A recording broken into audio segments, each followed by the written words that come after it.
All right, everybody. Welcome to the video.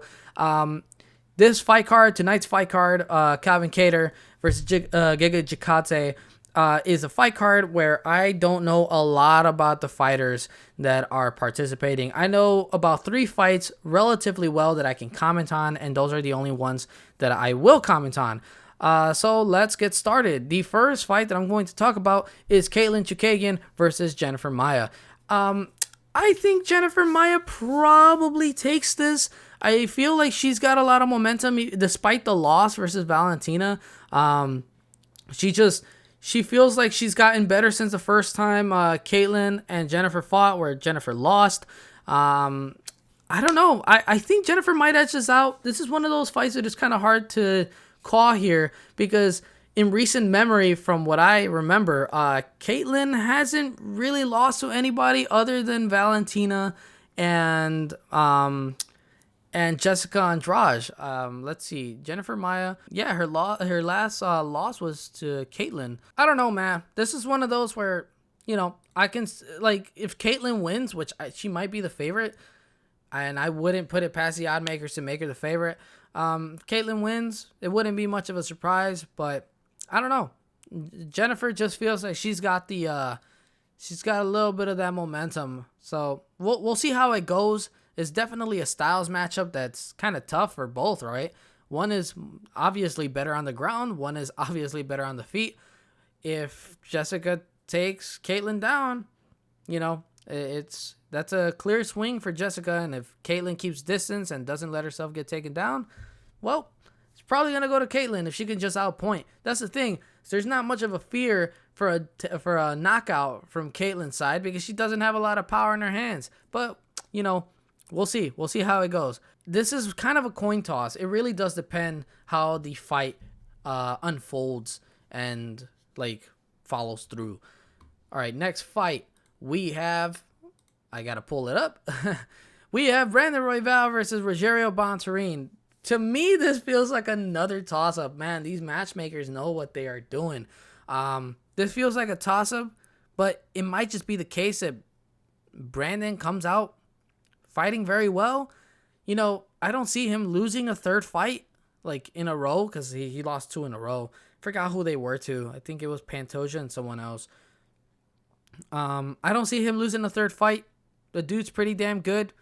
Rogerio, I have not seen enough of him. The only fight I've seen from Rogerio was his fight with Kattar France, where he was doing very well for most of the fight and then just got destroyed in a matter of like 30 seconds.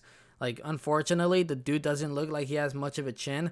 It's probably what I would grade like a B- chin, where, you know, he could take some shots, but some shots that don't sit some people down will sit him down. So we'll see how it goes. Brandon doesn't exactly have the most power, so this might just be a straight up jiu-jitsu match on the ground. And I don't know, man. Brandon just feels like he's got a little bit of an edge on this one. I wouldn't be surprised if the odds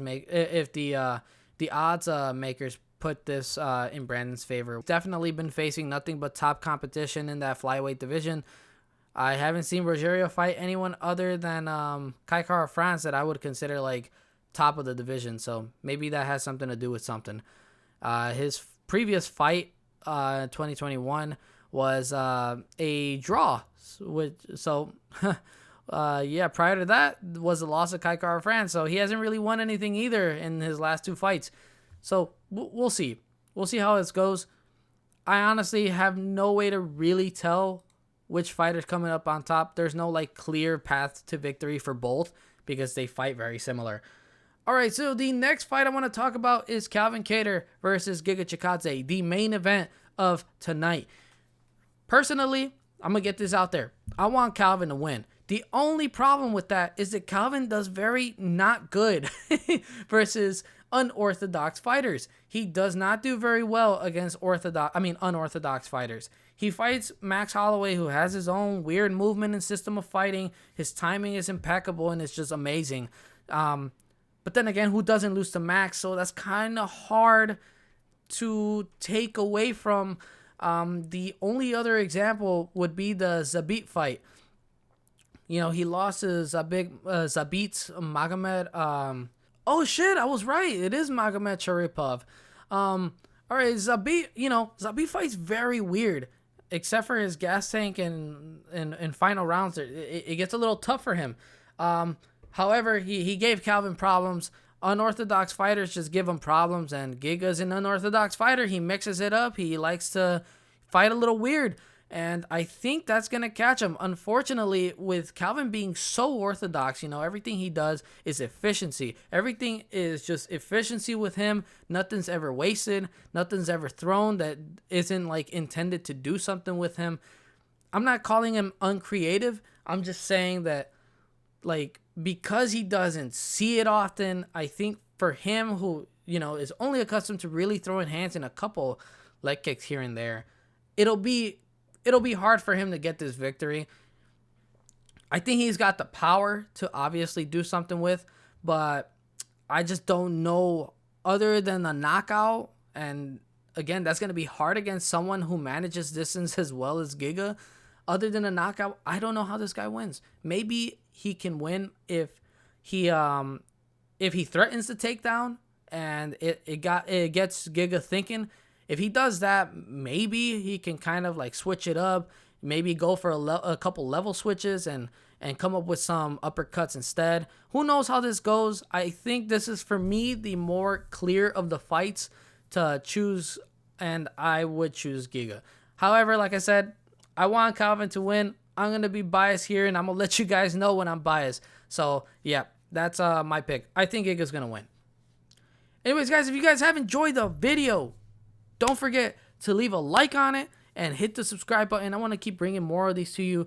I'll take a little more time to do these for sure in some of the next ones, like UFC 270 or other fight nights, because I love the UFC. I love UFC fights. I love the fighters.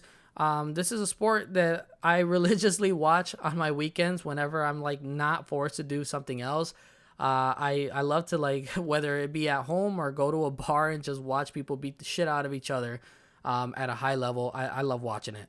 So, again, stick around, subscribe, and help me out, guys. Thanks for watching. Love y'all, and I'll see you guys in the next one.